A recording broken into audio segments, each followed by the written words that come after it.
how about Portland, Oregon, where it looks like a war zone?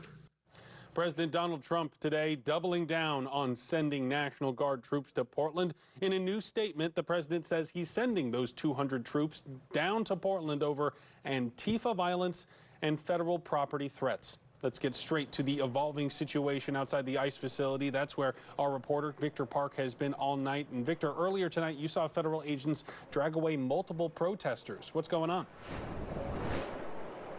Barry, at least people were taken into custody by federal agents. I want to show you what is happening right now. It is pretty calm as those protesters gather outside of this ICE building, but we have not seen the amount of aggression from ICE agents in the last couple of days compared to tonight. In fact, take a look at this video and you're going to see those ICE agents and Border Patrol agents, dozens of them, who began marching down some blocks surrounding the ICE facility. At one point, they tackled someone to the ground before arresting them. Agents also shot pepper balls before retreating back to the ICE facility. All this to say that has been happening after agents clashed multiple times with protesters tonight. The protest outside the ICE facility in South Portland escalating Tuesday night. Video shows Border Patrol agents clearing the driveway for a vehicle. Those agents then standing face to face with protesters. Then one officer pulls a protester to the ground. Seconds later, two people are carried by those ICE agents. Earlier in the evening, a man stood in the driveway of the ICE facility. Protesters yelled at him to back off, but the man refused, and moments later, agents chased him before backing off. Well, protesters tell us the man was not part of their group and that they have no idea who he is. We kept our eye on him because safety of everybody out here, not just us, is one of the top priorities. And I just don't want anybody who saw that clip to go ahead and look at that and be like, this is what they're doing, because that's not.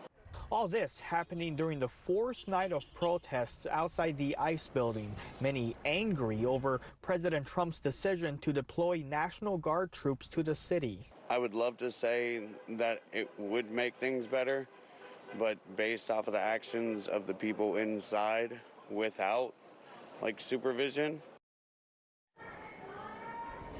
Back out here live, make no mistake, it is peaceful.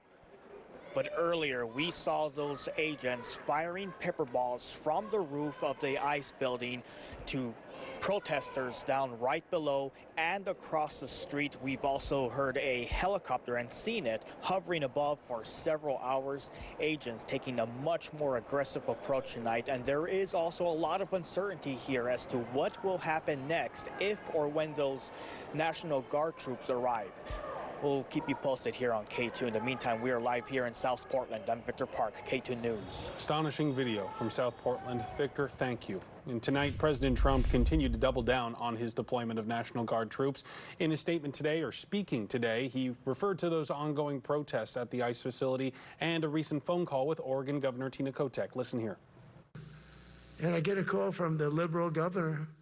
Sir, please don't come in. We don't need you. I said, well, unless they're playing false tapes, this looked like World War II.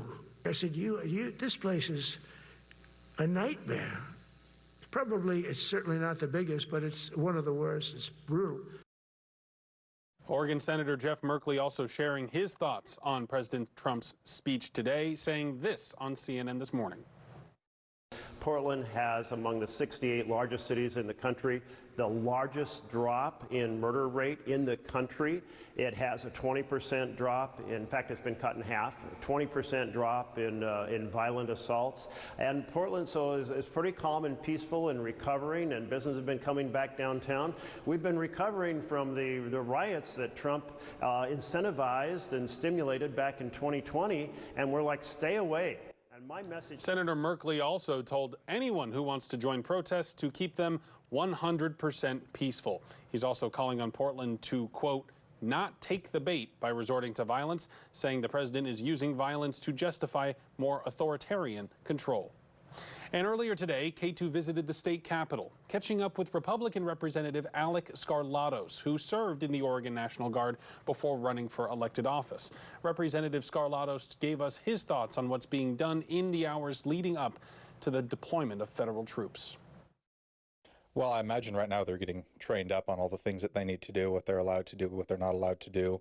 And then I would imagine they're going to break up into their separate units and squads and figure out their mission. Not everyone's going to have the same mission, but they're going to be, crowd control, detaining agitators, things of that nature. But at the end of the day, it's going to just be a lot of peacekeeping, and I imagine their presence is going to try to tone down a lot of what's going on outside of the ICE facility in particular. And as we have reported, the Trump administration authorized 200 Oregon National Guard troops to deploy to Portland and stay for a 60-day assignment. Stick with K2 News for the latest in this developing situation. We're following the protest outside of the ICE facility along with the National Guard deployment. You can head to our website, katu.com, for any new information that comes in overnight.